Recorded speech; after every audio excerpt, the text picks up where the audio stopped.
સરસ્વતી તાલુકાના ગામડાઓમાં તમામ FPL સંચાલકોએ જણાવ્યું હતું કે દરેક રેશન ધારકોને આધાર કાર્ડમાં મોબાઈલ નંબર અપડેટ કરાવી લેવા સંચાલકો દ્વારા સૂચના આપવામાં આવી છે। સરસ્વતી તાલુકાના મેસર ગામમાં ગ્રામ પંચાયત ઘરમાં આ કાર્યક્રમ રાખવામાં આવ્યો હતો, જેથી કરીને મોબાઈલ નંબર આધાર કાર્ડમાં અપડેટ કરવા માટે મેસર ગામે પંચાયત કચેરીમાં મોટી લાઈનો જોવા મળી હતી। સરસ્વતી તાલુકાના પોસ્ટ વિભાગ દ્વારા આધાર કાર્ડ માટે કેમ્પ કરવામાં આવનાર હોય તાલુકાના તમામ રેશન ધારકોને આધાર અપડેટ માટે જરૂરી સુધારા વધારા જેવા કે આધાર કાર્ડમાં મોબાઈલ નંબર લિંક તેમજ અપડેટ કરવા, નામ સરનામા સુધારવા તેમજ બાયોમેટ્રિક અપડેટ કરવા નજીકની સંબંધિત પોસ્ટ ઓફિસ વિભાગ ખાતે મુલાકાત લેવા માટે બોડી સંખ્યામાં પ્રસિદ્ધ કરવા અને પોતાના ગામમાં ગ્રુપમાં આ બાબતે ધ્યાને મૂકી લોકોને જાગૃત કરવા વિનંતી કરી હતી। જેકેએસ ન્યૂઝ ગુજરાતી સાથે પ્રવીણ પંચાલ, મેસર।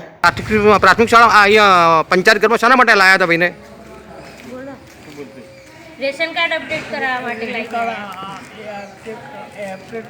માટે થઈ ગયું તમારે અપડેટ? અંગૂઠો અપાઈ ગયો? હા, આપ્યો।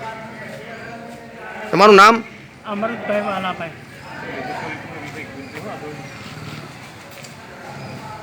હા,